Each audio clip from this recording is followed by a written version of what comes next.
Bana de ringe dora, yabino ya ngoyo. Bana de ringe dora, yabino ya ngoyo. Allez tombola drapeau tombola. Original, Bana Dora Bay. Bonjour, bonsoir Bana Dora. Bana DSMP Imana Matiti Mabe. Bana Motema Pembe. Badari di Foko, les Immaculés. Bana Celtic du Congo. To bombela bino surprise moko boye au moment on va découvrir na plateau na biso début DSMP ezali na masolo pena Imana. Bebele na vita. Baswahili Mais parce que à l'époque peut on nom na nini bata souhait ezali bata Imana.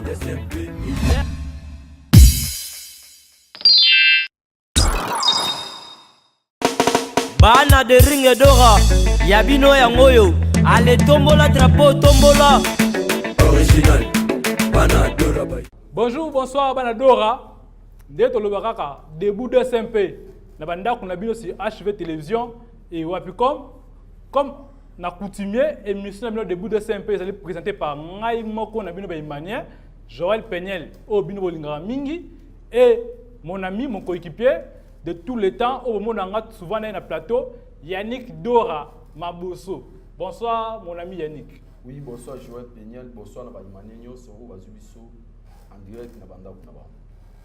Émission ça lelo to robeta masole ebele o tali équipe chérie na biso to linga mingi DSMP Imana équipe o to signé ba contrat définitif tina makila o to kumisaka kaka to linga makasi DSMP équipe na biso linga mingi to kolobela réunion oyo président Amos Mba auto de mission kala mingi te o ya maki ba Imania o ba bunga kizela o ba bino bengi na komo ba gilet vert na ba Imania o ba kamami par aimé o bino benga ba komo biso to ebité. Peut-être la réunion la grande commission au Salema, na stade de martyrs au président Amos Mbayo a aussi démissionné. Na émission ça le to ya m'appelle invité spécial oyo asala qui membre ya comité asa actuellement secrétaire ya équipe des Aiglons Zobeta et Pefkin o asa supporters influents l'équipe na biso to linga mingi DSMP Imana o abenga na combo ya Ior Tete. Bonsoir Ndeko Ior. Bonsoir. Ndeko yo, yep c'est son équipe na biso DSMP santé actuelle et ça ndenge nini. To beta na masura DSMP ba imani o basali na zela ba yo kapé équipe na biso ndenge nini eta ndenge nini.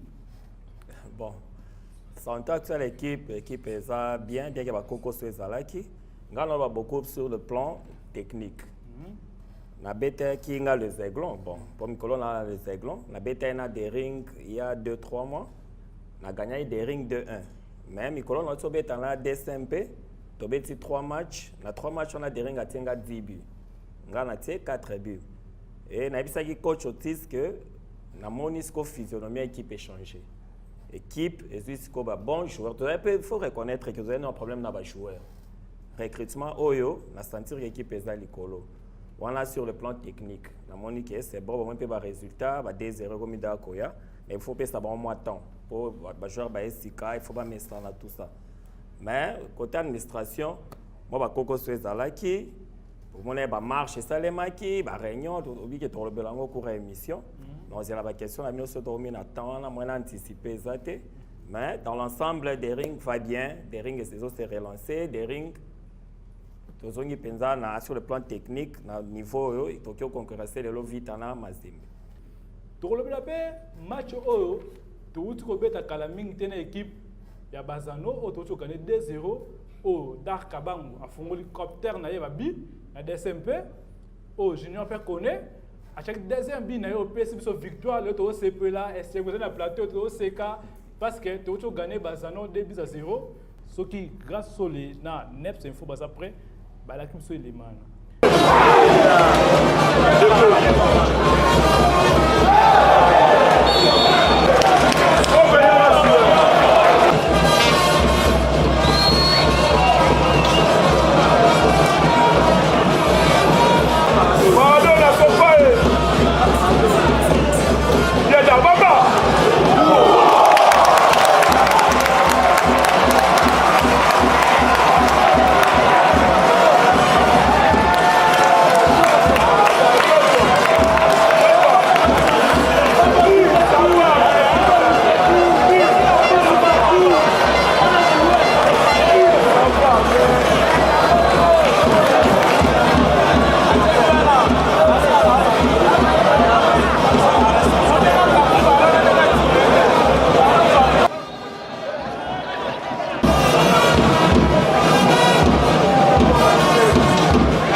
contre Bazano, équipe à Lumbashi.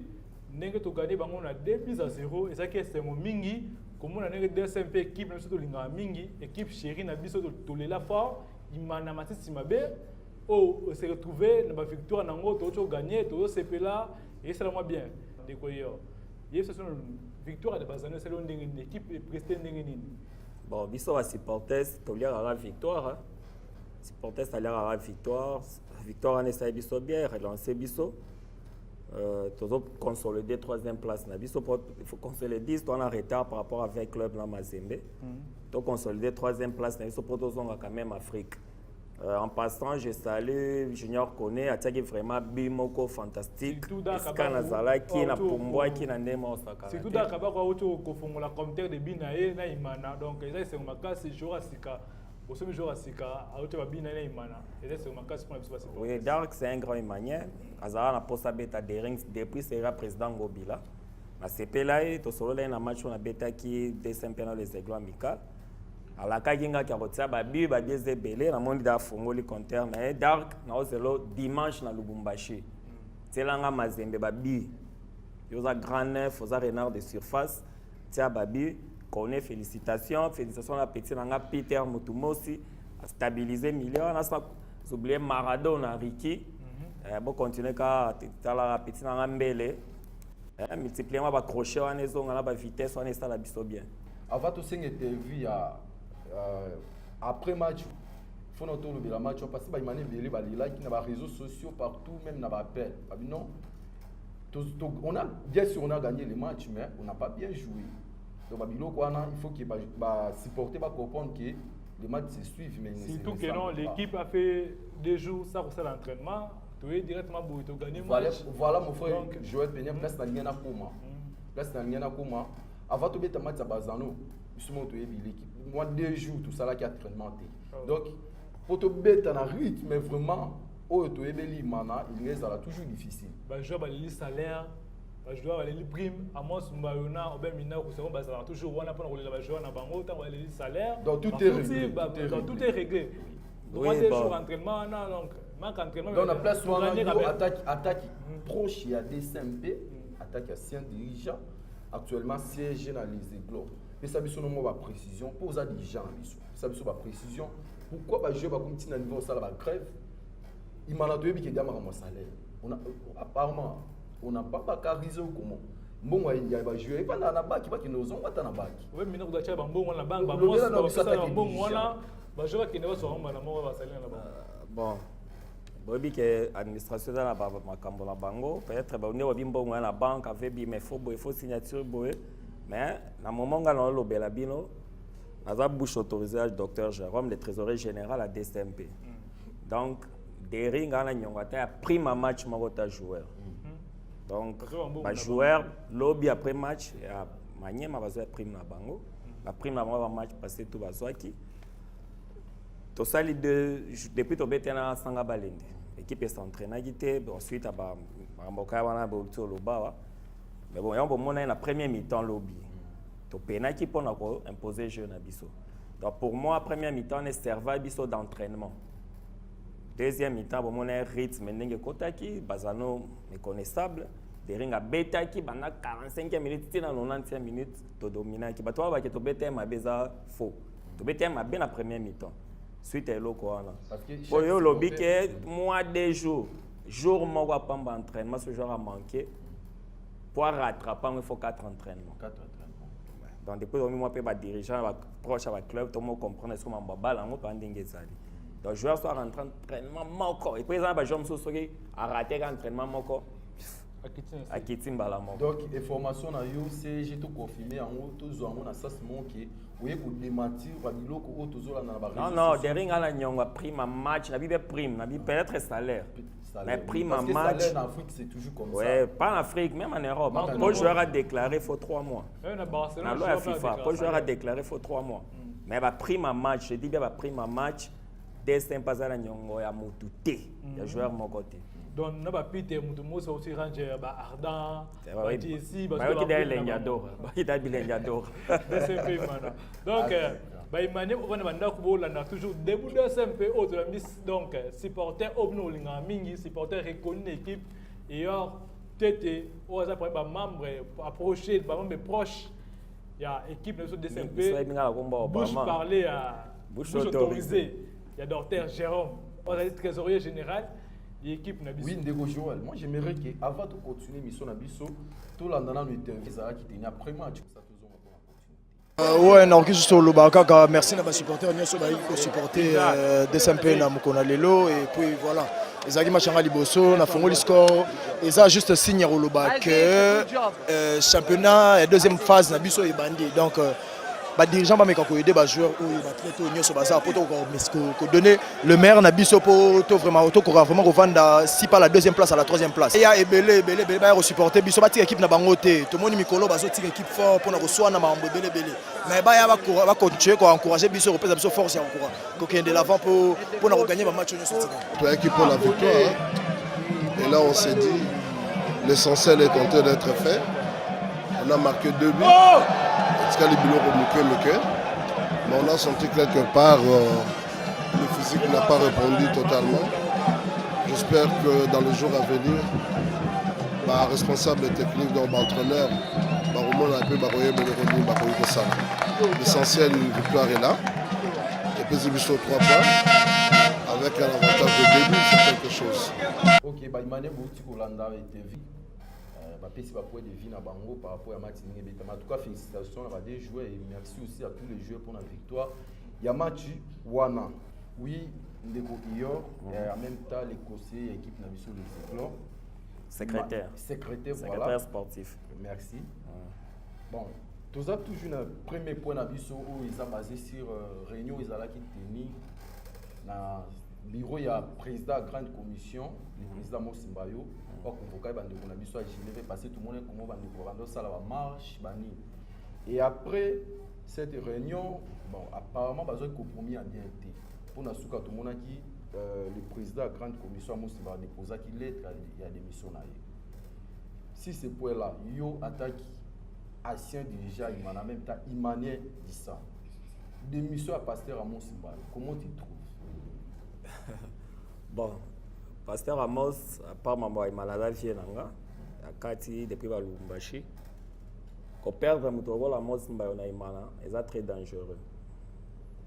Na comment on a un groupe la vision de Tomestana, Joël Aebi, na ba qui perdre Mbayo en ce moment ça hécatombe pour la DSMB. Tu es Imana le loté là, tu bandi Imana depuis 94 depuis sacré Imana. Ngai personnellement na contre. Pasteur a fingami oui. Docteur Jérôme Bafinga Maka. Et ça, c'est pour un master, pour benga banani, gilet nini. Gilet vert. Bon, d'abord benga bango, d'abord benga bango. Ça influence dans bango tende sali que président déposé. Président d'autant la paix, côté d'un pasteur, côté dans la famille, bateau bazo finga. Oui, Mbaya a démissionné, Jérôme a démissionné. Bon, proposer biso banani en remplacement. Nani a remplacé Moutolo la pasteur Amos Lelo. Nani a remplacé docteur Jérôme Akutata Fard Moroté na bureau Imana. Donc tout le monde a que bateau bazo sala babilo ko na baza contre DSMP. Tala ba publication na bango lobby après victoire na biso. Bani ba créer ka ba problème ba zizani pour équipe va dirigeant va décourager chacun. Bah c'est la raté la victoire de DSMP. C'est pas normal, c'est pas normal Imani. Donc ba toujours contre victoire, sur défaite de DSMP ba na argument sur poli, ba na argument oh Jérôme Boye. Oh Mbaya Sali Boye. Oh Mina va même parce attaquer même nam to chambongo ebele na Imana o so perdre to chambongo na Imana zate. Donc papa Obem Mina que sika zate pesa mbote ebele, yene ko chambongo ebele na Imana, au moins ba je vais faire ba attaquer même na papa Obem Mina ko. Donc de ko hier expliquer na makamwana so. Bon wana ezako zanga koyeba ngana Imana muto akiola kisanga oyo titoyeba ni biso nyonso. To bandi ba lutte en depuis 2012 ngawando benga on to bofu nani Mukala Chimanga, pourtant il y a pas Chimanga. Tu as défendre des comités en place avant baninga na ba kende na ngambo wana kuna. Donc mutolo la président Obin. Le losse imanye solo. Est-ce que vous finga président Obin? Jamais. Sans même ta finga président Obin za imanyete. Mutazo attaquer pasta. Amos Mbaza imanyete, mutazo attaquer docteur Jérôme Mazin pour batona nde ba memi droiture, ba memi ba salaire. Mimi ba prima minene voilà na Imana lelo ensemble jouer bituka na solo ko tona petit nanga Peter Mutumosi le numéro 6 en forme à moment DSMP aisinga avier na sentir différence entre côté na otaki na Imana mayaki pa munene na prima pamba Pour salaire, tant qu'on a sous que docteur Jérôme, le président, le président Mos, na imana, ils ont mukete. Et là, pour nous remplacer Batouana, il faut voir les bisons en moto, tout le monde que oui, oh, soit le bon en poche, et là, il y a dès que le président, le docteur Jérôme, le président, mais on a quand même démissionné, pour proposer des sonnailles. Pour nous, nous avons déjà tard. Parce qu'il a déjà déposé sa lettre de démission. Non, non, ça... A déposé déjà. Bon, ce que moi tu as invité na plateau na biso. Parce que après tout, vous avez imané. Na banzela même na stade, tout le monde comment ba imané tant ba apprenant que le président Moussi a démissionné, tout le monde va réaction vraiment ba vrai imané. Parce que bato ba sepeli na démission les arabes bande kuna biso a gilet vert. Option sotoye que bazo sala n'importe quoi l'équipe, bazo tia pena ba double makasi, bazo kotisa kofi ate ba déjà voire même ate ba supporter et ba déjà joueur et staff technique bande kuna biso a gilet vert. Ceux qui vraiment baza ba imané faut pas meka obongisa poto wana. Tu préféras qui tu invité awa pour nous représenter ba supporter nyonso o bazo se quitter si démission à le président Amos Mbambi. Yo le ça message na place ya ba supporter pour te voir ko inviter ba nyonso. Bon, nous allons revenir dans le lobby, ils ont tardé. Ils ont la première démission à constater dans le poste. Je me rappelle quand il habitait encore vers Foire, on a la Fikine. A démissionné à Capé. Tokenda quand on la groupe à Baïmania, Tokenda landa kune na tongo avant bima, Master Langa Sandra Kaposa, Ntaloba, Kazola parole avec président, tout ça Baïmania, Toboyi. À 98% des Imaniens sont contre démission pasteur Amos Mbambi. Mais ni vraiment tout ça, le groupe est contre. Ce qui est mon coup, parce que tout mission surtout comment babilo bandi kuna biso gilet va comment na banderole, c'est pas propre. Ça salit même sa vie. Si quoi aussi ces points là vraiment ceux qui pasteur Amos Mbambi mo pas décider que même si ba Imane ba ko fukamile na ndako akotika la ko retirer ni lettre à démission T. Surtout fauteuil parce que non. Tout ça la nini.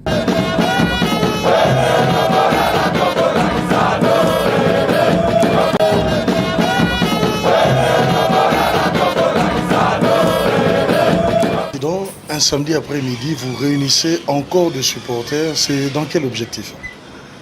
En fait, vous avez suivi tout ce qui s'était passé dans ces derniers jours. Je crois que j'ai cette capacité de mettre tout le monde autour d'une table. Aujourd'hui, j'ai pris des contacts avec toutes les tendances confondues des DSMP. Je les ai mis d'accord. Ils ont souhaité à ce que je puisse moi-même introduire une réunion de réconciliation. C'est ce que je viens de faire. Vous avez remarqué qu'il y a deux camps là-bas. Il y a jadis le camp qui était avec Amos Mbambi dans le comité mis en place. Il y a eu le camp du président Aimé. Et il y a les gilets verts. Donc on s'est concerté pour les mettre ensemble. Donc là, vous comprendrez déjà, ce sont les deux comités qui sont en train de se parler. Donc l'ancien comité, en fait le comité qui est en place et nos amis qui revendiquaient. Et les gilets sont là-bas pour certifier les réconciliations, pour que ce soit une réconciliation sincère. Donc je pense quant à moi, je suis en train de faire ces démarches-là pour laisser la grande commission dans la paix. Laisser la grande commission dans la paix, président, ça dit beaucoup.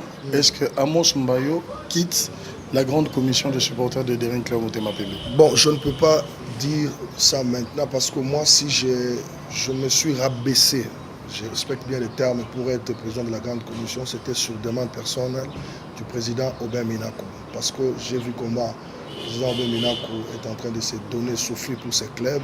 Donc aujourd'hui, personne ne peut contredire ce que le président Aubin est en train de faire dans Imana. Il avait souhaité à ce que je puisse vraiment l'épauler. Je serai toujours là-bas pour épauler le président Aubin pour la bonne marche de ce club. Mais je pense qu'au niveau du poste que j'ai occupé, je dois vraiment parler avec l'autorité morale et titulaire Aubin. Parce que vous savez que je suis président du comité olympique. Donc j'avais accepté pour essayer de relever le niveau des supporters de Daring. À un certain moment, je trouvais que c'était un monde rempli d'ingratitude, surtout avec des conflits inutiles. Au moment où vous voulez calmer ces conflits-là, c'est vous-même qui payez. C'est comme ça que j'ai décidé un peu de faire le recul pour les mettre d'abord ensemble. Vous voyez, je les ai laissés eux-mêmes se dire des vérités parce qu'ils ont des conflits que moi je ne maîtrisais pas. Alors je les ai laissés se dire la vérité sous le contrôle des gilets verts. Et en ce moment-là, dès qu'ils vont terminer les réunions, ils viendront me voir. Et après, on va devoir voir toutes les autorités de Daring. Et puis, à la fin, je vais me prononcer. Selon la Bineza, principalement, Nini, Lelo. Bon, Masoleza par rapport au moni connaissant vraiment les supporters, il faut que se dise des vérités vraiment en tout cas. Il y avait aussi les amis, bah, ça qui en tout cas quand même les eux. C'est pénalité par rapport à Ndegutubana Kamba, bah, ça qui est Libanda. Et puis Dédé, il y avait aussi nos jeunes frères, au Bazo Benga Bandekwa, gilet vert. Bon, bah, on peut pas bonner que non. On dirait équipe des autres l'a bien été, disons, il y a quelque chose qui ne va pas par rapport au recrutement, par rapport à la gestion à club. Alors, ça là qui marche na bango.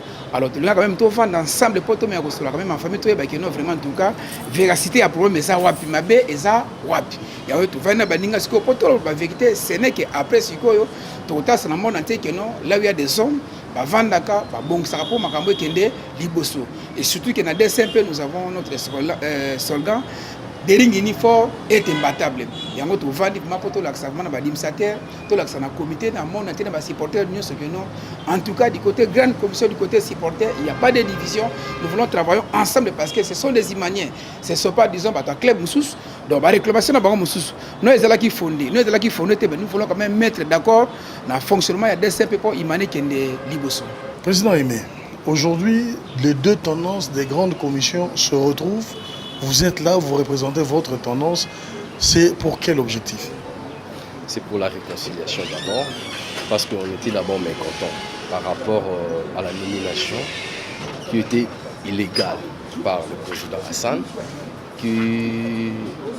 la nomination était illégale conformément par rapport à notre statut. C'est pour cela que nous, on était mécontents. On a écrit au comité de direction. Le président Hassan ne nous a pas répondu. On a écrit à la commission, au conseil d'administration, c'est le papa Moukamba qui est le président du comité des conseils d'administration. Il nous avait appelé, il a appelé aussi le président Amos pour qu'on se réconcilie, mais les jours-là, le président Amos n'était pas. C'est pour cela qu'on avait vu que non, trop c'est trop, on avait fait une assemblée pour se conformer par rapport à notre statut dans l'article 44. On avait fait une assemblée et puis comme j'étais élu légalement comme président de la grande commission des supporters. Est-ce qu'aujourd'hui on peut dire que vous allez vous réconcilier et que vous voulez voir votre club aller de l'avant? D'abord notre objectif c'est l'unité de l'équipe. C'est ça, c'est notre objectif. Et alors si aujourd'hui nous sommes ensemble avec d'autres collègues, c'est pour trouver l'unité de l'équipe. C'est ça. L'un des gilets verts, aujourd'hui vous êtes là au milieu de deux commissions de supporters. Pour quel objectif? Vous jouez à l'arbitre maintenant? Bien sûr, nous jouons l'arbitre et nous veillons sur la bonne marche de cette commission selon les statuts ainsi que les règlements d'ordre intérieur qui nous régissent. Aujourd'hui, les gilets verts peuvent dire qu'ils ont réussi leur objectif? Pas totalement, parce que notre objectif ne se limite pas simplement au niveau de la grande commission des supporters, parce que le vrai problème, c'est la gestion du club. Nous avons compris que ceux qui devaient faire leur travail, parce que l'équipe appartient aux supporters, ceux qui devaient faire le travail qu'il faut pour recadrer les choses, c'était la grande commission des supporters. Mais ces gens ne le faisaient plus. Nous avons vu qu'ils faillissaient à leur mission. Voilà pourquoi, étant supporters, nous avons préféré commencer d'abord par notre propre commission et pour monter maintenant au niveau du comité parce qu'il y a trop de problèmes à ce niveau-là. Donc là, on est encore 20% seulement de la réussite. On termine ça rapidement. Je pense dès jeudi ou vendredi, on s'occupe maintenant des gens qui ne gèrent pas trop bien le club. Parce que là, on est déterminé.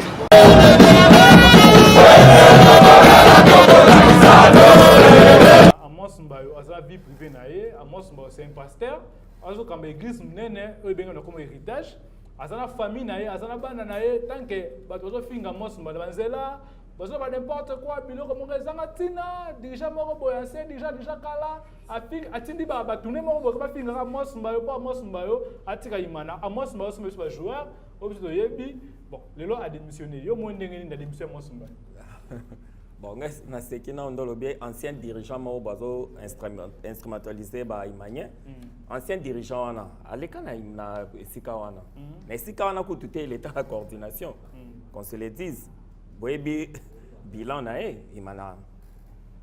Toye ba bilom so bima ba nyongo na ba hôtel tia ba Kinkole bakangi bis bajoueur bavandi na Bukavu 5 bazongi donc baprésident mpe baye balongwele babétise wana président Mbayo aza papa aza pasteur soki bana baye ofukama ndo lobi wana soki baye kofukama en tant que pasteur oui mais aza vie privée na ye te nazokoma en tant que pasteur j'espère que ndenge asalaka fois pasa kosala yango lisusu parce que babia jamais eu 203 et puis boyeba que kokoma dirigeant ba club lokola ba Dering ba voisin na biso ba Mazembe tout ça alongwe dans la vie privée akomi mutumo homme public Renti ba président ex-président Kabila ba wende ba ndo fingama ba miso ndo komisae lelo pe président Fachi ba miso ezaka bongo balongwe ba homme privé ba komi ba homme public et puis président il dit makambo wana nyonso qui comme des fois comme homme public ezana ba ba ko finga ezana ba ko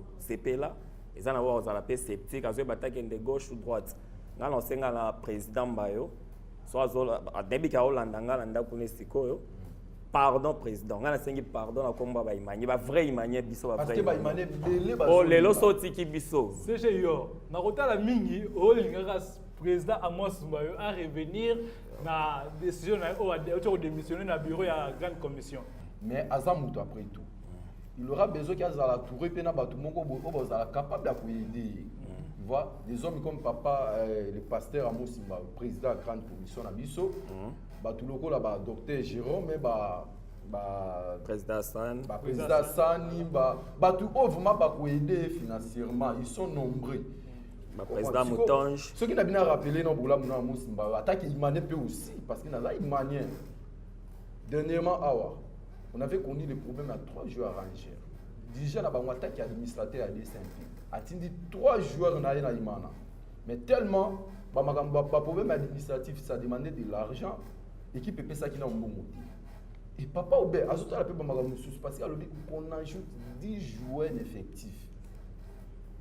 La mettre en walé, un bon moto si c'est comme ça va stopper non va bien tâter bani. N'a qui n'a aussi ça makamwana. N'est-ce pas le président Moussa donc Azana va bien fait et belé.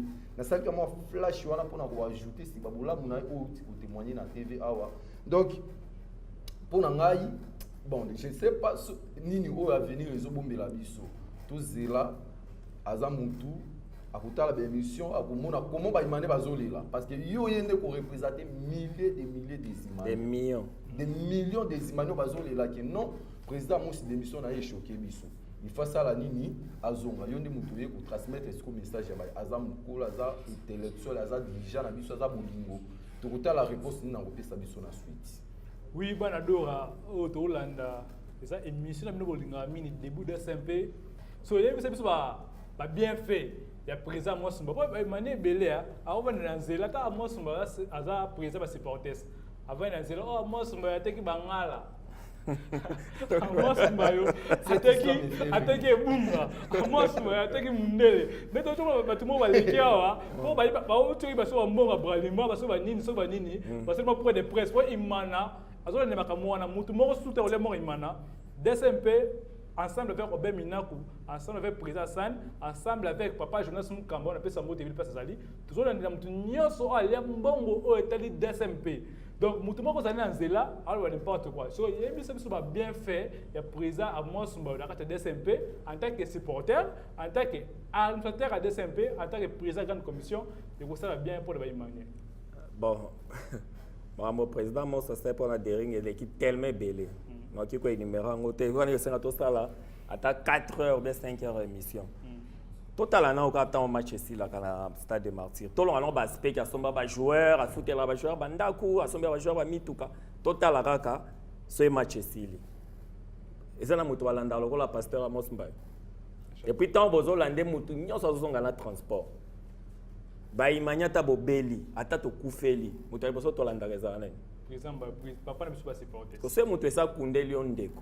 Et ça edenga na yo peut-être pour la maladie, to pour la maladie à mwana, pour la boye, pour la classe. Et l'équipe déjà ko sala ko somba joueur.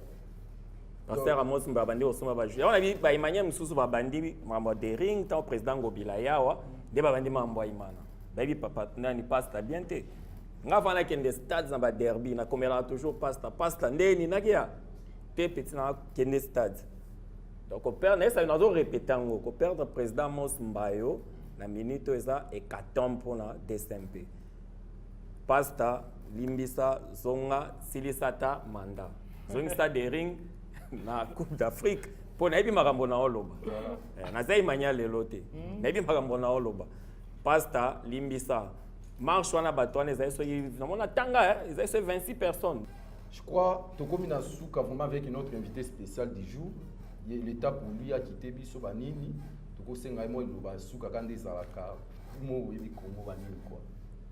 Bon, le Lobanga Soukezara a lancé ce message dans pasteur Amos Mbayo. Pour abandonner Imanate. Au sauver Imana plusieurs fois. Mais lui a abandonné Imanate à Tigre. Non, non. Un supporter averti. Un supporter averti. Na yebi logo na oloba. Nazo répétango. Ba Imanya ba bondela dadi azonga to silisa championnat. Ce championnat style neto oyeba bana ba okende bana ba otika. Na pesi ka mbote na bana langa, bana ba daranyo so na pesi ba mbote, bana langa les aiglons, na pesi bino mbote, na pesi mbote na docteur Jérôme la Mwasi na na pesi mbote na ba imanya nyonso. Ya groupe ya jeune imanya ba vrai débat ta ba baby so groupe wana yanga, j'espère que yebi un des promoteurs à vrai débat bien que les jeunes imanya debout ne makambo.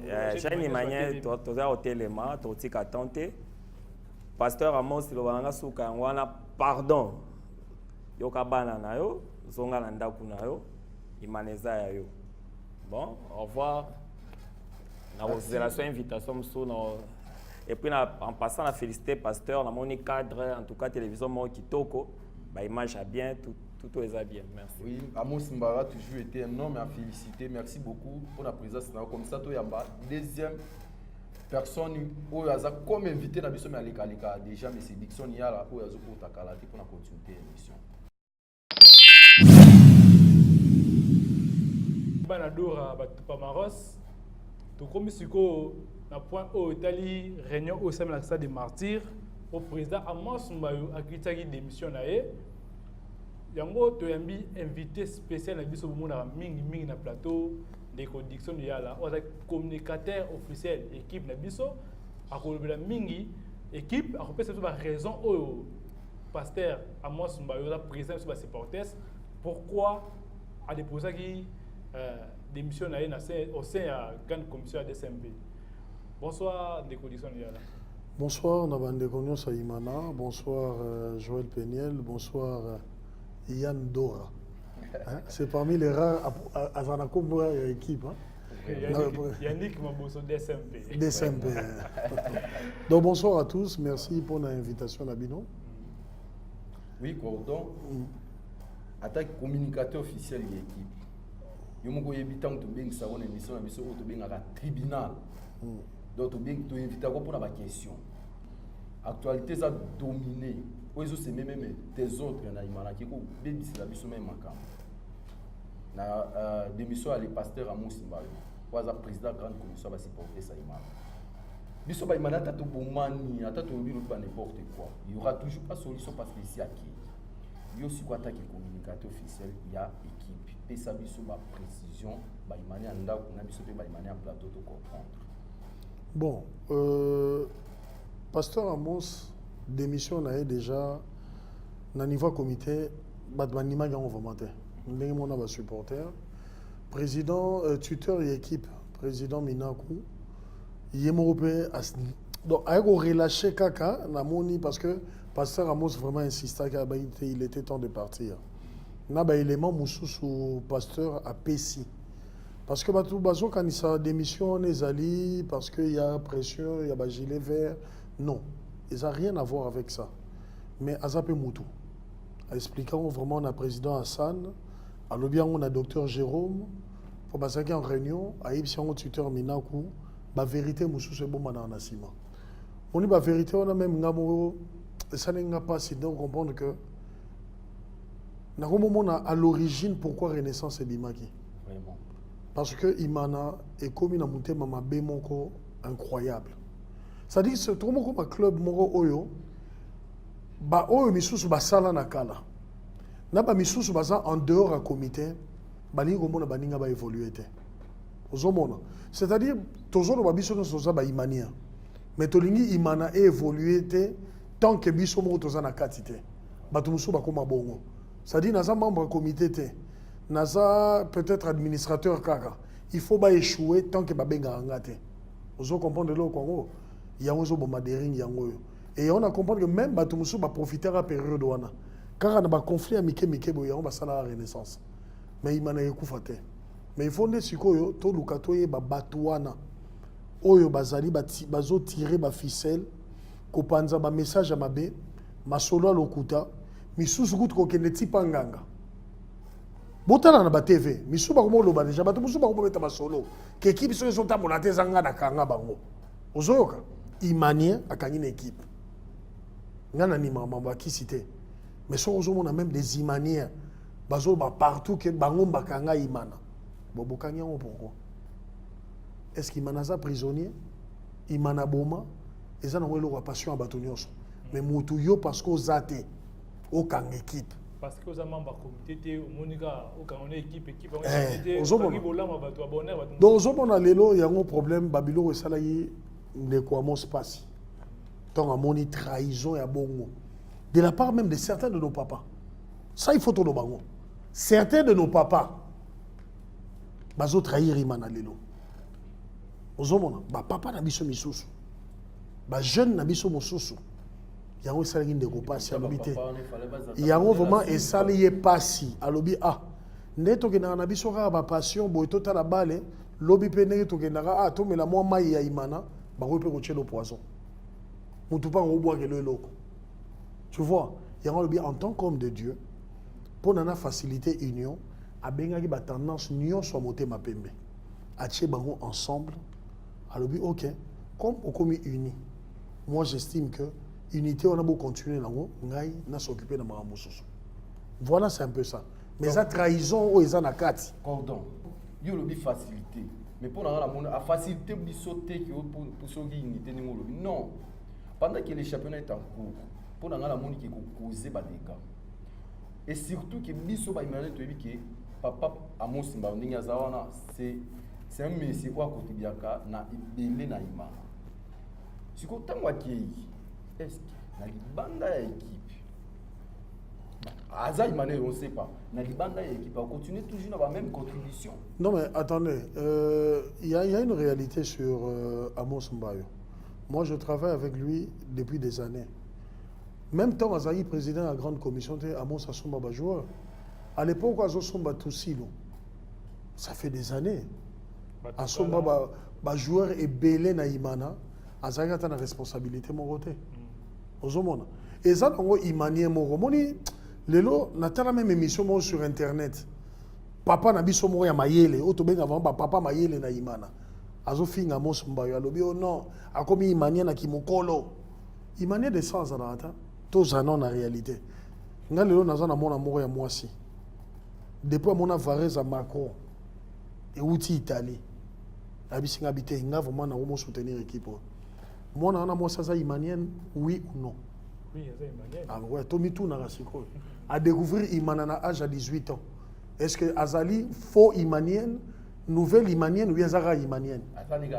Parce que Imanienne de sang Zara tant gondimi équipe na yo et comme yayo. C'est ça. Et belé ba commissaire ba Real lawa, Barcelone. Ba komana ba kepi ba lataka na ba ozomona vraiment samedi on a so Real azobeta be Barcelone azobeta mutalati ensemble na mobimba. Est-ce que tu auras empêché à la supporter à Real? Non. Au bout de même l'Espagne. Au bout de même l'Espagne. Vous avez comme en Espagne. Mais si on a Imana, tout le monde crée division. On a depuis l'âge à 3 ans. À 3 ans, on a Imani. On a Imani, on a conscience que Balébé Tamaraboye n'a sepeli na boye. Ata papa na yo abotama, papa na zagi Imani, mais yo ko lo bate ko botama Imani de naissance té. Et ça ton reçu sentiment et loko, mutu comment fonctionne pas bébé comme ça Imani té. Ozomona, toujours séparé bateau. Mais papa on a sage. Parmi les sages à l'obapé une émission. Oh mbayo, autine katanga, kuna zara na équipe na ye, ba koma Imani na kimokolo te. Ah bon? Tout le monde a famille sous. Bonjour mon division hein. Tout le monde a famille papa kumisi Mazembe, maman kumisi Vita, moi na kumisi Imana. Bonjour mon. En tout cas, ba Imani au Bolanda, communicateur officiel d'équipe na kombo ya Dixon Yala tokosenga na Neps Info bin moke grâce au les balak sabi so réunion au les gars qui na stade des martyrs au président Amos Mbayo za président sur supporters a déposé qui démissionne devant par sectionnaire devant membre sur bureau de la commission ce qui grâce au les na Neps Info bas après balak so les man.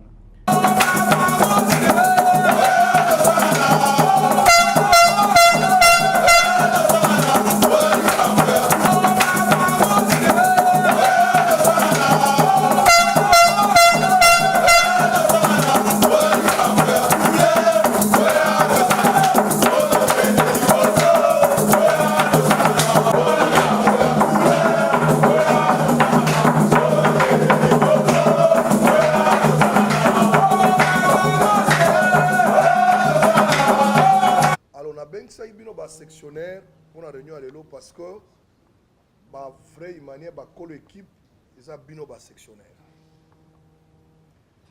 imana ils ont équipe ya bisonyos le fait que moko na moko alonganda kuna bango ayeti stade aye ba entraînement c'est parce que alingi club na ye DSMP et logo sangisaka biso nyonso eza DSMP parce que tolingi yango tobandi kokumisa DSMP banda bomwana tozoya bamakolo nasepelaka toujours so na moni ya telema mutu tozoya na ye toolonga matete na biso makolo tokoya match topoli tozongi parce que on est de vrais Imaniens. Mais depuis un certain temps ils ont un climat moko vraiment très malsain ils ont le cas na Daring. Or, nous avons un slogan, Daring uni et imbattable. Et le retour là, Daring est intérêt, Daring. Parce qu'un vrai manière, sur Daring a poli, il faut aller les faire dans la souci. Un vrai manière, ils sont d'accord, ils sont en place, ils sont d'accord, mais quand l'équipe perd, il faut un vrai manière dans la souci. Toujours se maintenir parce que Nenge Daring Kendaki fallait Daring Koufa. Dieu merci, il nous a envoyé Nzalanzo Kobe Minaku, on a l'ignon Bobete la Maboko.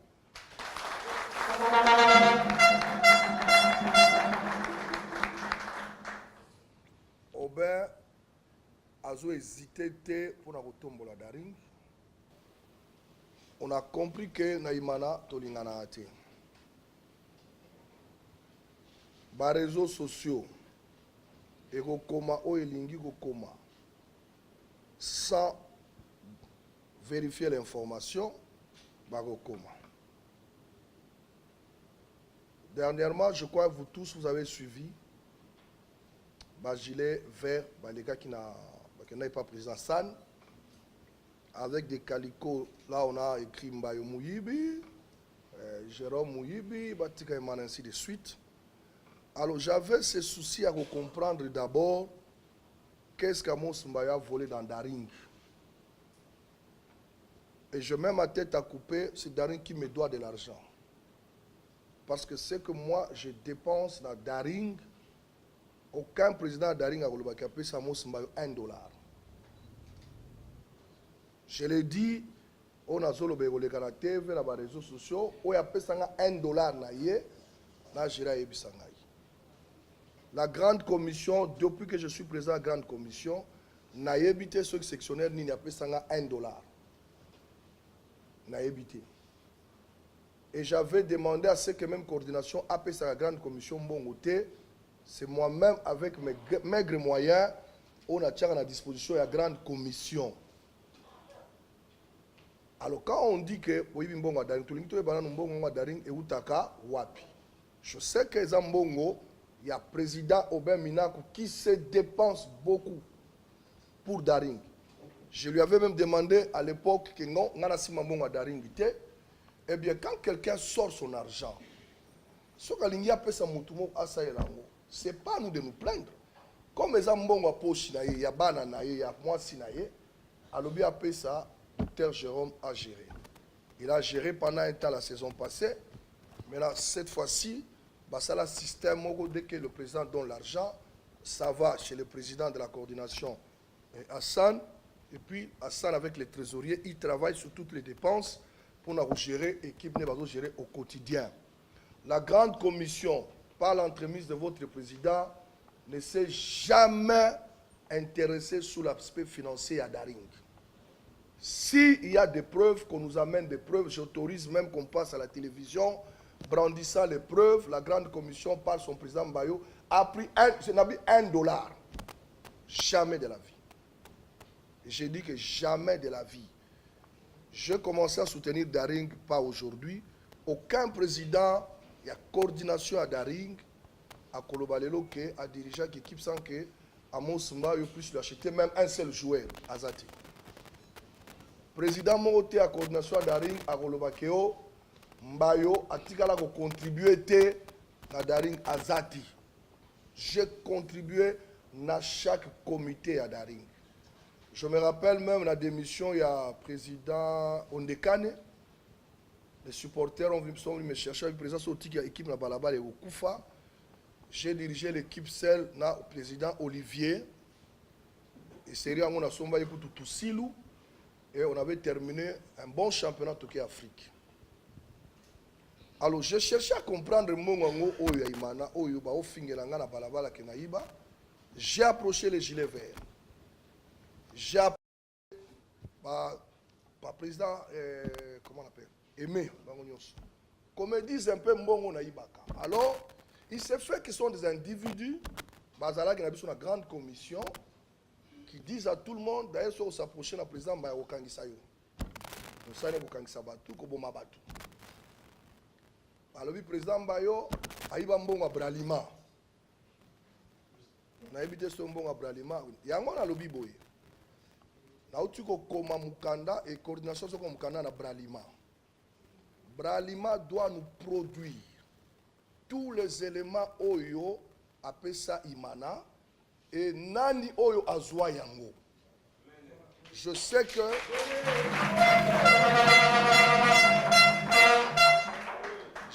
que secret moko egozala te.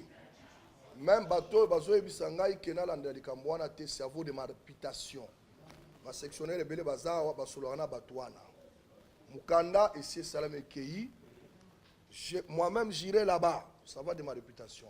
Je sais que Mouto Azwa Mukanda na Imana, la grande commission, a traité à l'interface et ma supporters vis-à-vis Abralima, c'est Chicho. Il a mbito. Et ça, ce n'est pas un secret.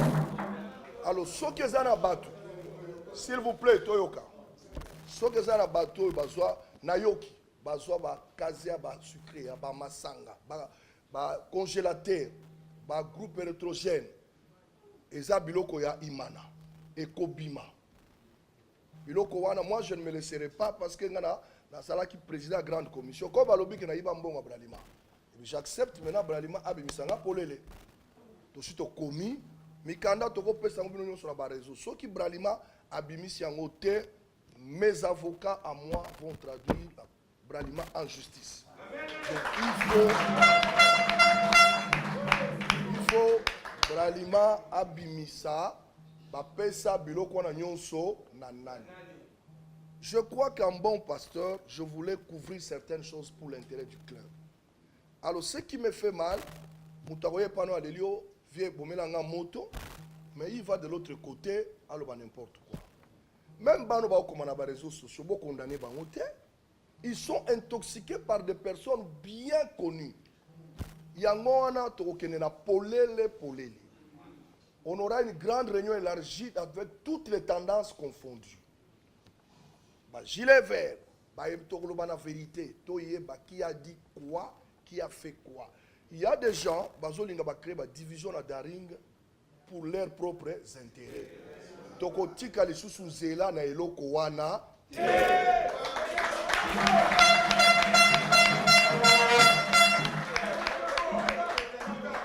Parce que ebela ba sectionnaire bazawa ba hypocrite.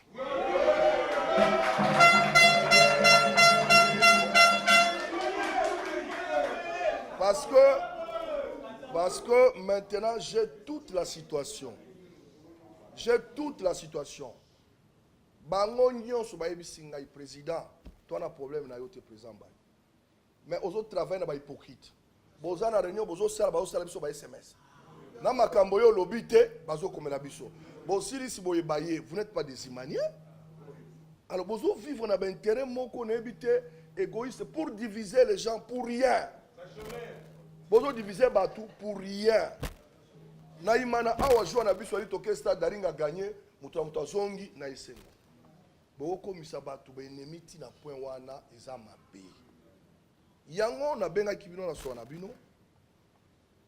Lelo tozalaki na réunion na tongo na président Aubin. Parce que makambo il faut papa Mukambaya avant de s'appeler conseil d'administration. Parce que eza na ba vieux musu na conseil d'administration oyo bazo pousser batu pour la division eza. Le président Aubin m'a dit ceci, il est prêt que ceux qui un bon imani abimi lelo que asunga imana aza prêt à tikanaye parce que il le fait pour nous soutenir Daring et sombrer té. Mais il se rend compte que bato baza sincère vis-à-vis na yeti. Bato baza sincère vis-à-vis na yeti. Parce que tout ce que vous voyez dans le mouvement ne pensez pas que ça vient d'ailleurs. Des manières bien identifiées. Alors on a vu un hypocrite à Sougaka Mabé. Tango yo aussi comme moi mutu chango na balabala au sambisi yango, ça la parfait, ça la sain. Mais si tu es reprochable, ça va t'attraper. Parce que l'élo, il faut savoir qui a pris quoi. Si photo ça là en direct na TV Toloba, moi je le ferai. Donc pour ma réputation, je le ferai. Il y a des sectionnaires aussi. D'après toutes les informations que Bazali, je vous dis que Nazana toute la situation. Même à on a zo mona bango. Bazwa bakasia ba masanga, bazwa banini, do bakoya ba provoquer ba trouble parce que bana ba intérêt égoïste. J'avais interdit na bureau nyon soso na kosi ba loba na lobaki yeyo Blanchard na bali ba lobaki soki na yoki kaka moko na bino. A koti na makambo ya bralima na bengane pembe nanga. Parce que na yebi ki likambo bralima e ko suka mabe. Amos Mbayo ata $1 na bralima na zwati. Ata mulangi ya mai ofele na bralima na zwati. Ba proposer nga biloko j'ai refusé. Na lobaki ba biloko nyonso na bralima bo pesa na ba jouer. Président to pesa yo 100 kazena na posa na nguti. Bo pesa ba jouer. Alors lelo e komi Mbayo azwaki mbongo bralima Mbayo azwaki biloko bralima. Na sala ka bar te. Est-ce que soka ki président Mbayo za na bar. Na sala ka bar te. Ba to ba mi ba sali ba bar na kombo Daring. Eh bien, il faudrait que vous ayez un bon Daring. Il faut que vous ayez un bon Daring. Parce que tu as un mot joueur, vous avez un maille. Mais le maille, c'est un peu ça qui est là.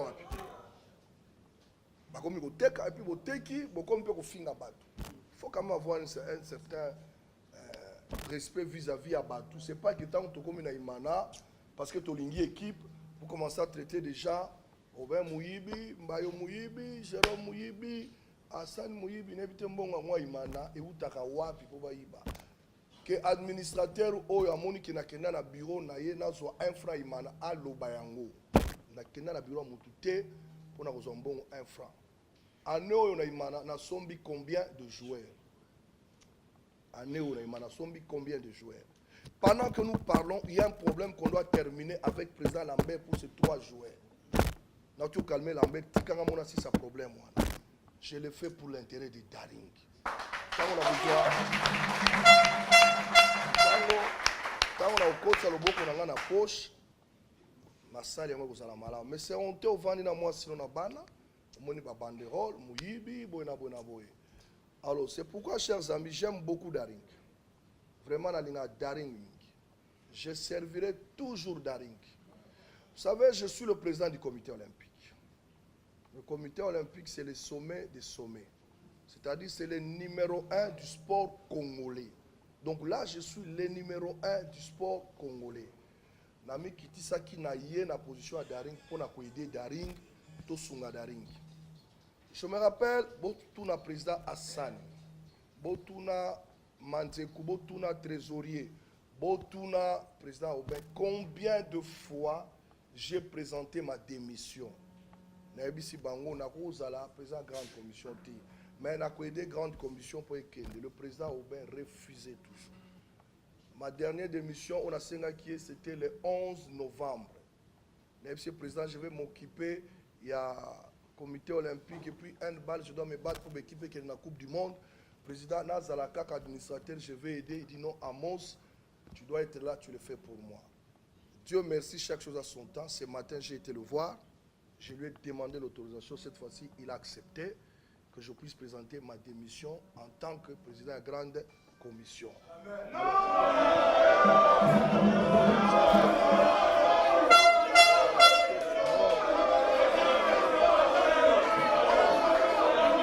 Oui, baimane bana Dora, baimane campus, baimane Star Mouchetou, bana homme 8 na Inikin, baimane Zipa, baimane Zimbabwe, ne na benga bonga bana Zimbabwe, baimane bavanda na kata ya Zimbabwe. Donc ouais bolandi ça élément où le président Amos Mbayo a outa ko démissionner devant ba sectionnaire, devant biso ba supporters que nous a sous président ya grande commission de Saint-Péter, il reste Imane Nyoso. As-tu l'administrateur? Oui. As-tu l'administrateur? Oui, merci Ndego Joël, merci aussi Ndego Nep, c'est faux pour l'élément. Il y a des émissions, il y a le président Amos Mbayo, et comme déjà une chose officielle, nous tout à Yango. Oui, Cordon Nixon. Toujours défendre le président Amos Awati, ils ont émission. Toujours, nous invité à être communicateur pour nous faire ça, Imane va précision. Pour Imane, bazana nous bleu, na banda qu'on a en place bazali. Quand Tenika y a salir réputation le président Mosimba qui au Muyibi ayiba bambonga bralima ko finga ko ta même etina vie privée na ye maramutali vie pastorale na ye a koti ba toucher partout. Bon bisope bato tozana souci équipe makasi to beto ko ta profondeur à recherche to ko ta na ba recherche mais to découvrir vraiment ba vérité betano pesa no biso moi précision muke sur mbongo ba kosela ki ayiba na bralima papa ya bato te omoni na imana il faut to beta masolo solo omoni parce que omoni na des rings ngana zolinga na lobaki yango na ba message na ngai ebele en tant que communicateur équipe ezali to kene na vérité bota la vérité na information équipe eza wapi omoni lelo bato mususu ola mungana tongo alinga pesa ka information imana mo pe information za na ngote ba joueur ba labungi na tongo ba sala entraînement na bango to yebi kezali musala na bango ya tous les jours ba silisi entraînement mutazo quitter mais bazongi na banda kuna bango na cheko to mais il faut na chamete bazongi na banda kuna bango est-ce que na journée wana est-ce qu'il y a une information oui exact mais na imana bato balingi nini yo communicateur lukela biso information ya kati to créer là au débat non attendez c'est tout le même comme on émission passée que il faut on la cherche oui bolinga ba débat inutile tout qu'un des jours nous na obeta bino un témoignage vécu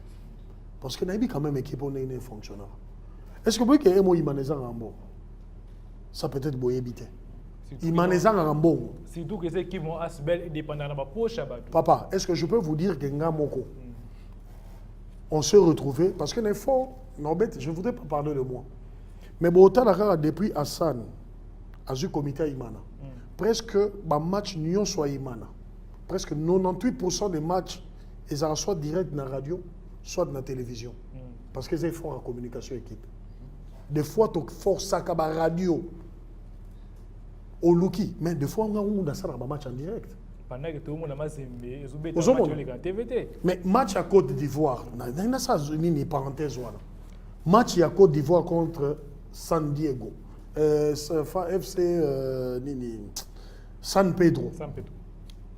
Non, j'ai failli perdre connaissance parce qu'il fallait qu'il m'emballe na kati Abidjan qu'on convaincre la télévision nationale de ce match en direct. Parce que bon, on va filmer match, tu en direct, tu 2 heures après. Mais je suis allé leur démontrer que bon violer contrat parce que biso to yebi bino match na bino et les gars direct na télévision na biso national to permettre bino besoin signal. Les efforts en communication na biso. On a lobby à mon actif 98% des matchs à Imana.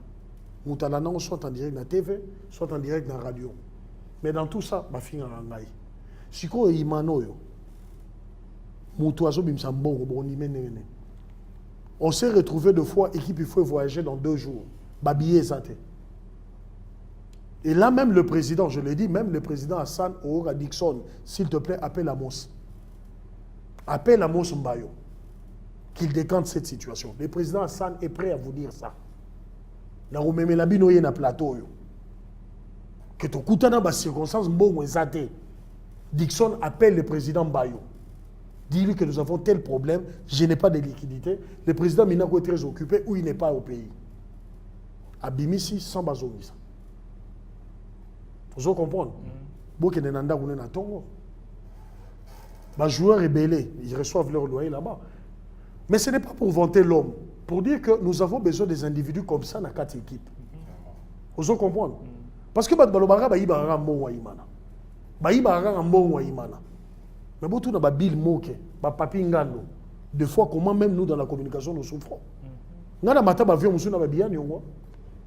On coopérait vraiment na mère na parlé te mère to bimisata jour club raison qui c'est aux yeux avion la ni équipe. Vous comprenez? Parce qu'il maneza en bon. Dossier à Bralima. Bato babani ngo ezanani. Omoni ya moboye tozo ke na buzoba. Pourquoi? L'isona Bralima et zongi parce que bateau yo batinagi ba gilet vert. On doit se dire la vérité. Ba gilet vert ce sont, je suppose ce sont nos frères. Malgré que bazo filles ont traité des parvenus dans une chaîne de télévision mais et ça les logoté parce qu'il suffit hôtel à Dixon, hôtel la moto a bien parvenu, population comprend dans Balamongo. Merci ngana ya stade. Miso ba ya stade te. Ngaba imanien no balanda ngamba wote. Mais miso ba kota match te. Qui est imanien, bozo finga ah t'es communicateur na biso, c'est un parvenu. Imanien ndako. Mais qui chasse mon à Dixon à l'équipe. Ba ibindako na ngai qui est parvenu to yebite. Mais nos frères là ont été instrumentalisés. Ngana na bagelo mo na internet nabi et loko ba gilet faire basali na sepeli nango. Bato ba comprendre une phrase dans te. Na sepeli nango parce que elakisi biso lelo combien d'équipes na biso mité mamabe bazali. Tout le belongo avant na beta du sola Bralima. Oui oui. Bato batidi ba gilet vert parce que to que na vérité moko. Mon groupe ba gilet vert. Ou t'en payes 4 banderoles à Zate. Azate. Non, Azate. Azate. Azate. Vous voyez, la campagne va mener, qu'on a des médias derrière tout ça. Hein? Mon ami, tu vois, là, on a vraiment on appelle ça journaliste $50. Ils m'ont dit $50 les projet à 2 semaines à Badi. Il y a des gens qui ont financé ça. Ouais. Mais bateau va financer en gros. Moi, on a séparé dans mouvement, il a dit que dans des rings, il y a des anciens dirigeants, Bazarana Sima, bateau pour nos bébés ça, où ils ont salé Maliboso. Vous comprenez? Sans qu'on bimisa. Bimisa il dossier à Bralima que Mbayo a bimbo. Mbayo s'entretenait dans gilet vert. Mais éviter ma solo na bango. Conclusion zagini parce que gilet vert tout d'un coup, bakati mak solo il y a Bralima. Ba obetango sauter. Mais les soldats Bralima, si on a comité monté ma pembe, ils ont un problème. Ils ont un table. J'ai vu combien les gens de la Bralima sont venus. Parce qu'en même temps, je suis conseiller du président Hassan. Tant que Azalaron a conseillé en communication, donc les informations du club, il est gagné par Ngaï. J'ai vu les amis de la Bralima. Nenge bazobon de la moté ma pembe. Que dossier yo, toyebi que bambebe zaki ebele na bateau botine la gibiso. Moi, je peux vous affirmer que le dossier à Bralima Tilelo. Aucun dirigeant monté ma peine va signer un contrat. Poto est en Katiwana. Ndeko Blanchard, vice-président, il y a grande commission. À l'époque, bah bénissé na Bralima, président Mbayo Ebise Ogesi Mabilo Rwanate. Et ça salité. Parce que Toyebi Bissonio sur la montée ma pembe, nani a géré dossier Wana. Qui était l'interface entre Bralima et les supporters de SMP? L'interface choisie à Outaki, la grande commission, c'est notre ami Chicho. Moi, je suis étonné aujourd'hui. Pasteur Mbayo, quand on a sali discours, on a eu à démission, à l'obito, l'obela likambo Bralima, le kola ba funingai. Ba supporter à monter ma pembe babité. Tokene na Bralima ba ebisa biso vérité. Mbongo wana biloko na biso ekenda wapi. Ezaka bon pas mbaté hein. Groupe l'électrogène. Oui, on a bi mbongo na biloko. Ekenda wapi. Ezamba yote mutatuni. Ce sont les supporters de Motema Pembe. Tant bayoki, ba gilet vert balobi ke mbayo ali mbongo, ba pas président na bangote. Ba président. Biloko wana na mbongo wana ekenda wapi. Ezamba mbongo imana. yango moni grande commission et comme libre aliment comité pe lobby OK tozo la sous lisolo ngo parce que totika ngo na mapata boy wapi biloko wane ke na pa nani comme ça na katsa imana to luka pe unité soit to bossa na lisolo ngo soit to continuer na lisolo ngo on se comprendre mais ba réaction est bandi. Moi j'aurais aimé peut-être voir Chicho, ancien secrétaire à grande commission, un garçon que nous respectons dans Imana parce qu'à ligne équipe nae à Loba ba élément yazanango atanga pe bato yazanango ou carrément tous la réponse ya Bralima mais Bralima répondre était agitation et bandi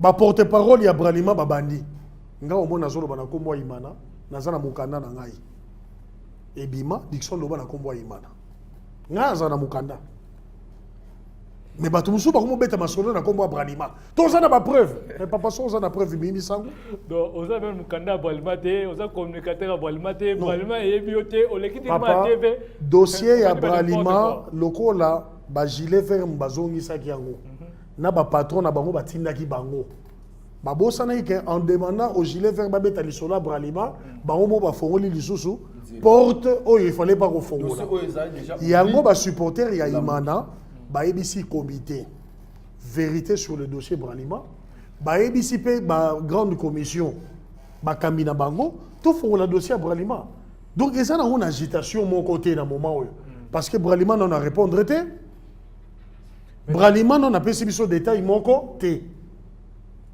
Oui, merci. Les communicateurs officiels de l'équipe de M. Dixon Yala.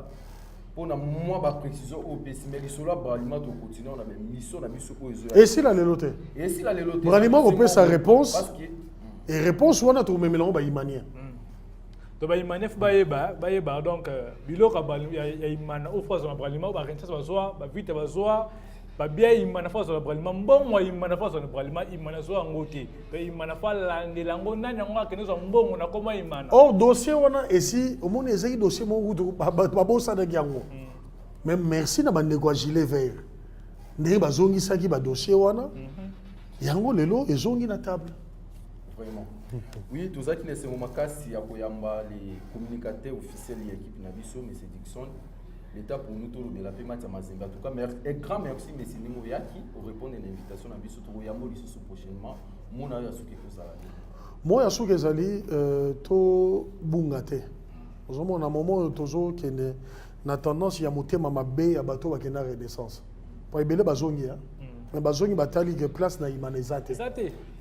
Comment y on va na noga bobani ba appétit Joël on a photo ça la bango faux. Té, on a combien esprit ni à supporter. Au Vandiga Dixon, Keba na autojelo déjà ba remplaçant.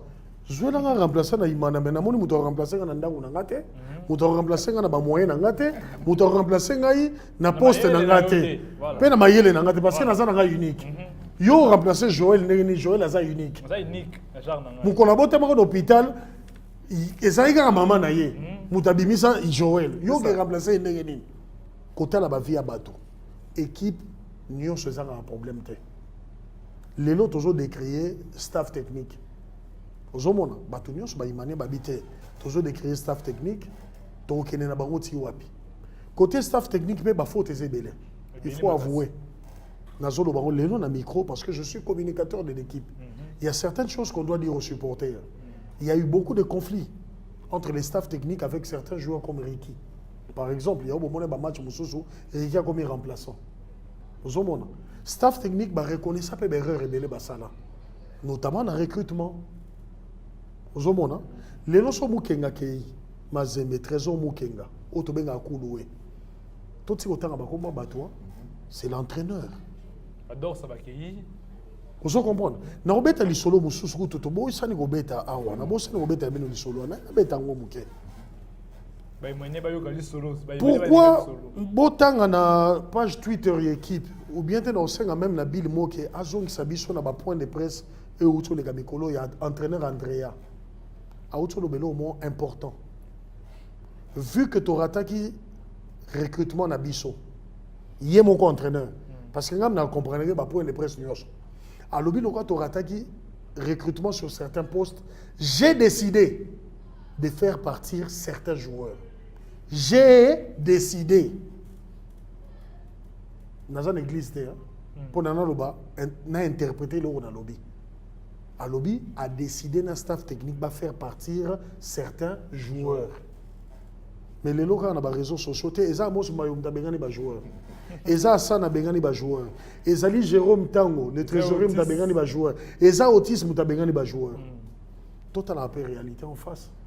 Est-ce qu'il mania comme Zoba pour réfléchir sur le Natangi les solo bazobeta les solo babio non Mbayo Ateka Kazadi Ateka Doxa Ateki Bangala Ateki Makusu. Tu n'as évité pourquoi Baniba abrutir Baïmania. Bah comme ça Baïmania Zoba. Makusu est un joueur vite ou bien des rings. Donc ata aux escrocs on a un joueur en général na joué na ketekele sous pas général. Vraiment. Kazadi a yaki pour 2 ans. Moutasoma Genan. Amos Mbayo Moutasoma 2 ans. Mbayo, moi je parle bien avec Kazadi. Parce que tout ça parmi Baïné, tu as encadré Naïmana. Kazadi a comme prêt à lobby président Mbayo. Le cours de 2 ans Naïmana. Je préfère solo la bien en général. Ou besoin de manière définitive. C'est-à-dire qu'on signe contrat à 4 ans, 5 ans, Naïmana Naïmana. Mais 20 clubs. Atalagi na vision habité Kazadi, c'est un garçon performant. Azong en équipe nae. Azong une équipe nae. Na football les arna bon. C'est normal. T'es na football les abo. Yo kasi Monaco ça a besoin de Mbappé té. Rien besoin nae. Mais joueur a décidé na kenanga Paris Saint-Germain. A kenaye. Neymar oyo Barcelone a tchela mbongo ebele. A kenaye mouvement ya joueur. Peut-être Batbaye bien on té na Imana, mais bon la réalité d'abord, c'était faux de dire que tel dirigeant Moutabengani va jouer, c'est l'entraîneur qui a chassé. Et c'était faux aussi de dire que tel Moutatekani va jouer à Bato Vita. C'est faux. Mais toi, le joueur, le Rosanaïmana, le va décider à quelle équipe mon soso. Vous comprenez? Ce sont des choses qui arrivent. Staff technique d'Abisso, je continue. Et ça, il y a une erreur dans le recrutement. Tout ça, il y a 3 semaines, il y a commis travail il y a 3 semaines, les aïeux qui ont recruté des joueurs, qui ont préparé l'équipe pour les championnats. Ça, il y a une erreur. Na berreur on a 5 lelo ba joueur mususu baya. Il y a eu des conflits dans cette équipe. Notamment, j'allais dire, le dossier, il y a Riki Toulengi, en conflit avec l'entraîneur principal. Dago a eu des conflits avec l'entraîneur principal. Les gens ont la vérité mususu. Même Nathan Mabunki. Nathan, on a eu nos dossiers et le coach principal a eu sur Nathan. Et moi je suis prêt. Bato bazo c'est la Nathan Makambo. Bato Nathan et biso balinga qui était une équipe non. Dering Nathan est le premier joueur de Dering à Sombaki depuis saison passée parce qu'on a besoin de ces garçons. Mais l'entraîneur est venu me confier, il dit Dixon, j'aimerais faire une grande émission. André Akaroe. Abi na une salle d'émission mon bon expliquer aux supporters Maramozo le équipe d'Angaï. Abi Singabi, est-ce que tu as remarqué que Nathan a émouné a travaillé sous terre. À qui m'a entraînement 1 semaine, 2 semaines, tout le monde a arrêté. Il y a une confiance vis-à-vis naïe et diminué. Ça, c'est mon délai moutaï bisingaï. Mais biso en tant que supporter, là, au niveau de ça, toi, il y a ceux qui n'attendent qu'un entraînement. Toi, il y a ceux qui n'attendent en forme. Mais tu comment tu as contradiction? Match à Liboso, tu as un championnat, tu as bien Nathan Yamba, tu as Barrel à Salibouzoba. Match à Mazembe, bon, tu as dit Nathan, tu as Nathan, 3 buts. Babani au fin Nathan o aliambongo ya Mazembe. Oyoki supporter Imana. Kaka yemo lo bagi Nathan, yemo lo bi aliambongo Mazembe. Tant amoni Nathan a continué l'entraînement. Nathan siliki parce qu'il a un problème avec son staff technique. Ote, bolingi était, bozong c'est na biso ye. To boy Idrissa, to boy boy. To comme na biso bateau, toujours réfléchir sur te. Il y a eu des problèmes dans le staff technique. Dans le moment où le comité ils ont reproché le staff technique c'est en interne.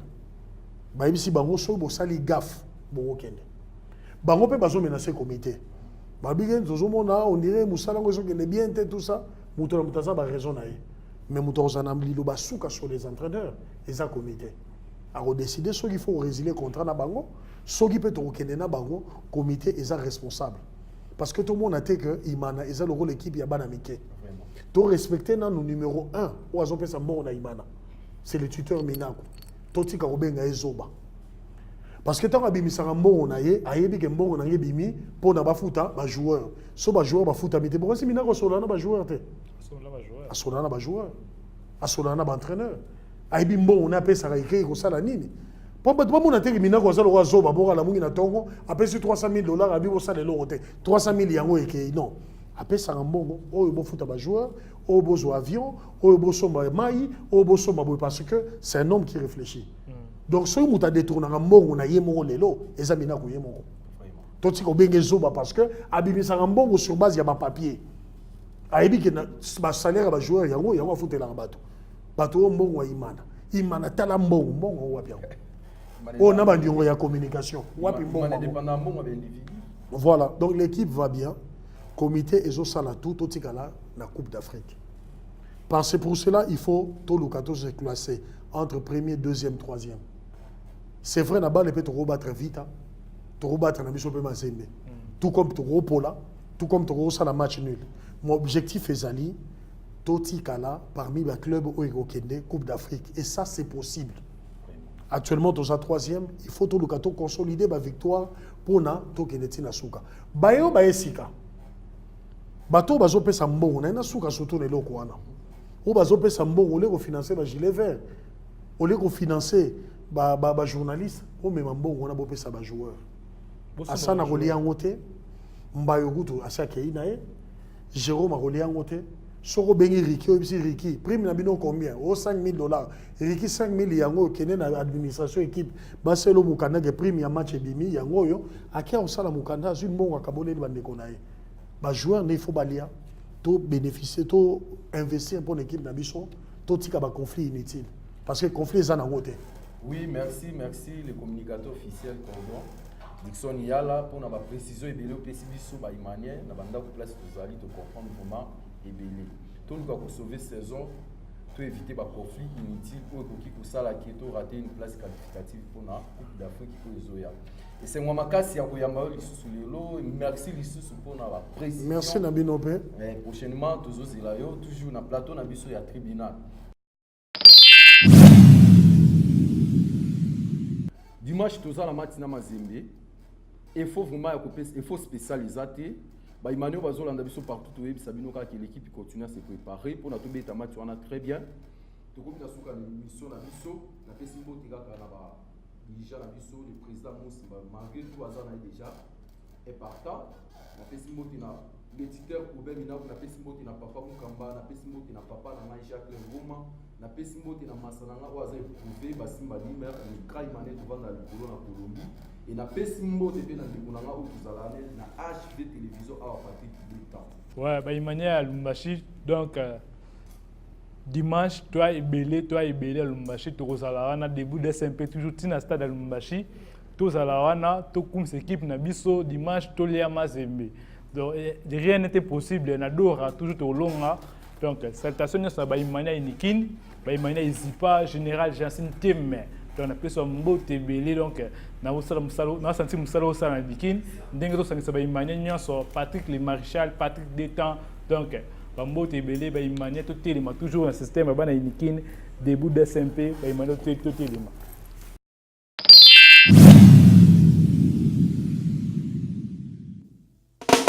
bana de ringe dora yabino ya ngoyo bana de ringe dora yabino ya ngoyo allez tombola drapeau tombola Original bana dora bay.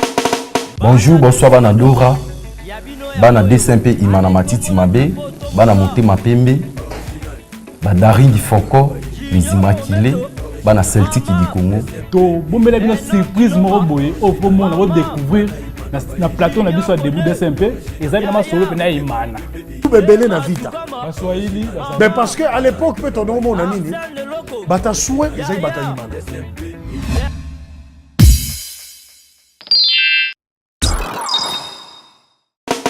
bana de ringe dora yabino ya ngoyo allez tombola drapeau tombola Original bana dora bay.